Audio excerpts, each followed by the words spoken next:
त्याचा बॅकग्राऊंड इतिहास बघा. रामायण लिहिणारा एक राक्षस होता आधी, नंतर ऋषी झालाय. मग राम या शब्दामध्ये इतकी ताकद आहे, इतकी ताकद आहे. अरे दगडाला सुद्धा देव बनवण्याची ताकद जर कोणात असेल तर ती राम या शब्दामध्ये. मेलेल्या माणसाला सुद्धा जाग करण्याची ताकद असेल तर ती राम या शब्दामध्ये.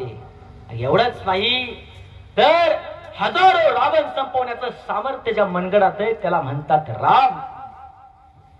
अरे या जगामध्ये प्रत्येक स्त्रीला आई, मातृपितृ देव भव याच्या पलीकडे जाऊन जर विचार केला तर परस्त्री ही माते समान हे तत्व शिकायचं असेल तर त्याला राम म्हणतात.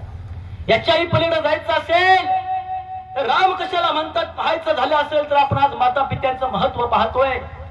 अरे उद्या सकाळी पहाटे आपला राज्याभिषेक होणार आहे हे ज्याला माहित होतं, माहित असताना सुद्धा अरे भारताला राज्यावरती बसवण्यासाठी, राजगादीवरती बसवण्यासाठी षडयंत्र केलं होतं. पण षडयंत्र करणाऱ्या आईला सुद्धा ज्या वेळेस त्याच्या धर्मपत्नीला दशरथाच्या म्हटला होता की बसला तर गादीवरती रामच बसेल, बाकी कोण बसणार नाही, तेव्हा एका रात्रीत उद्या मला राज्य मिळणार आहे, उभ्या जगाचा, उभ्या भारत नंदनाचा राजा मी बनणार आहे हे माहित असताना सुद्धा एका रात्रीत वनामध्ये जातो. त्याचं काळीच असतं राम. सोपी गोष्ट नाहीये, सोपी गोष्ट नाहीये. जगाचा उद्धार करण्यासाठी वनामध्ये जाऊन राजवस्त्र टाकून, अलंकार टाकून, अरे आजपर्यंत राजगादीवरती बसताना दगड धोंड्यामध्ये, रानावनामध्ये, काट्या कुट्यामध्ये स्वतःच पाय रक्तंबा झाले. मी जगाचा उद्धार करण्यासाठी केला होता तो राम. मारा मरा. आता ज्याला मारायचंच कळतं तो कधी राम म्हणेल का? मरा अशा अनेक घटना ज्यांनी ज्यांनी मारायचा प्रयत्न केलाय त्यांना सुद्धा मारलेलंच आहे. इतिहास सगळा जमाय तुम्ही बघताय सोशल मीडिया, फेसबुकवर, व्हॉट्सअप वरती. जैसे ज्याचे कर्म तैसे फळ देतो. कर्म करणार आहे ते इथंच भोगायचंय. त्याला म्हणायला शिकवलं राम, ते म्हणायचं मरा. आता करायचं काय?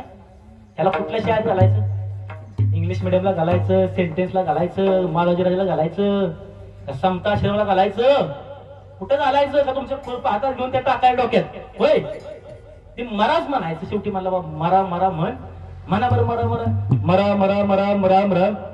झालं राम तयार. आणि राम तयार झाल्यानंतर त्याच राक्षसाचा वाल्मिकी ऋषी झाला. त्याने काय केलं? पुढे म्हणा आजही या जगामध्ये रावण आहेत. आणि कोणते रावण आहेत हे तुम्हाला माहित आहे? आजही या जगामध्ये इंग्रज आहेत. पण कोणते इंग्रज आहेत तुम्हाला माहित आहे? आजही या भारत देशामध्ये सुद्धा इंग्रजांचं राज्य बदललेलं नाही. राज्य बदललेलं नाही. तुम्ही म्हणता इंग्रज आहेत कोण? इंग्रज आहेत, रावण आहेत, दुर्योधन आहेत, फक्त त्यांची नावं बदलल्यात. पण जर मी नावं त्यांची सांगितली तुम्हाला तर मला आता जाताना फक्त डिपार्टमेंटकडे जावं लागेल. त्यांची नावं सांगितल्यावर, कारण तिने हुशार आहेत. रावण काय करतो मग? रावणला येडा असतो. मग रावण कुणाला पाठवतो मला माहित आहे. पण रावणानं कुणाला पाठवलं तरी सत्य परेशान होता है लेकिन पराजित नाही होता. बरोबर आहे? होत आहे का? नाही होत. कुंभकर्णाला पाठवू दे, नाहीतर कुणाला बी पाठवू दे, पण त्यांच्यात बी एक फुटेर असतो. काय असतो? तुम्ही म्हणाल तिकडे शिक्का, तुम्ही म्हणाल तिकडे शिक्का. अगं तसं नाही ग. आज मला ती देवाचा कोणतरी देवदूत आलाय आणि त्याचा मला मर्डरच करायचा होता. पण तो म्हटला की तू करतोय, कोणासाठी करतोय? तू फक्त विचार. आणि मी विचाराय आलोय. अहो खरंच की आम्ही हाय की, पण हाय ना. मग आता मला पुढचा प्रश्न असा पडलाय, मी 7 रांजण भरून ठेवल्यात. त्या 7 रांजण मी नाही बघितलं. 7 रांजण मी नाही बघितलं. कसले रांजण भरल्यात? अगं काय सांगायचंय तुला? पाप किती केलंय ते 7 रांजण भरून मर्डर केलं. आता काय करायचं? मग माझ्या पापामध्ये तू सहभागी आहे का बायको? ए बायको, नवऱ्याच्या पापामध्ये सहभागी आहे का? सांगाव कुठल्या बायकोनं उभं राहिलं तर मी नवऱ्याने केलेल्या पापामध्ये मी सहभागी आहे. आपण उद्यापासून कीर्तन करणार नाही. विठ्ठला विठ्ठला. का म्हातारपणी लाता घालणारे असावीत? सगळ्याला वाटतंय तर मग सगळ्याला वाटणार. कारण कोणाला वाटत नाही की माझं गाबडं चांगलं असावं, सगळ्याला वाटतं. कोणाला वाटत नाही की माझं बाळ कार्ट असावं वाटत नाही, माझं बाळ बाळच असावं वाटतं. मग सगळ्याला वाटतंय तर तुकोबाराय म्हणतात की अरे अशी बाळ घडवायची असतील तुमच्या घरामध्ये, तर अशी बाळ घडवायची असतील तर फक्त एक केलं पाहिजे, गीता भागवत करीती श्रवण अखंड चिंतन विठोबाचे. काय केलं पाहिजे? गीता भागवत श्रवण चिंतन केलं पाहिजे, अखंडपणे परमात्मा पांडुरंगाचं नामस्मरण केलं पाहिजे. तुका म्हणे मग घडो त्यांची सेवा, त्यांची सेवा करण्याची संधी तुकोबाराय मागतात. हे अभंगाचा भावार्थ आहे. विठ्ठला विठ्ठल पाठवणाऱ्या पोरापोरींची सेवा करायची नाही. तुकोबाराय म्हणतात कुळे कन्या पुत्र होती जी सात्विक, तयाचा हरी कवाटे देव मला आनंद आहे. या जगाच्या बापाला देवाला आनंद आहे, कारण पोरं आई बापाची सेवा करतायत, खराचं नाव मोठं करतायत आणि त्यांची सेवा तुकोबाराय करण्याची संधी मागतायत. तुकोबाराय म्हणतात मग अशी पोरं प्रत्येकाला पाहिजे. प्रत्येकाला वाटते माझ्या घरामधलं असणारा सुपुत्र घराचं दाराचं कुळाचं नाव मोठं करणारा असला पाहिजे. वाटतंय का नाही? वाटतंय का नाही? हो तरी म्हणा, नाही तरी म्हणा.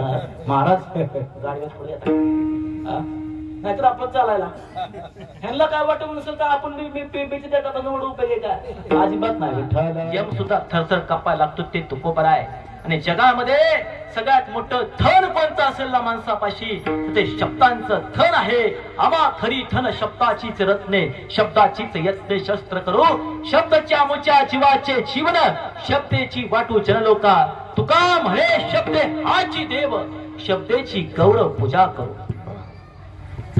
हे सांगणारे तुकोबाराय यांच्या अभंगातेतील आदरणीय धनंजय दादा 4 क्षणांचा असणारा हा अभंग आजच्या सेवेकरता घेतला आहे. मंगेश पडगावकर म्हणतात या जगण्यावरती, या जन्मावरती शतदा प्रेम करावे.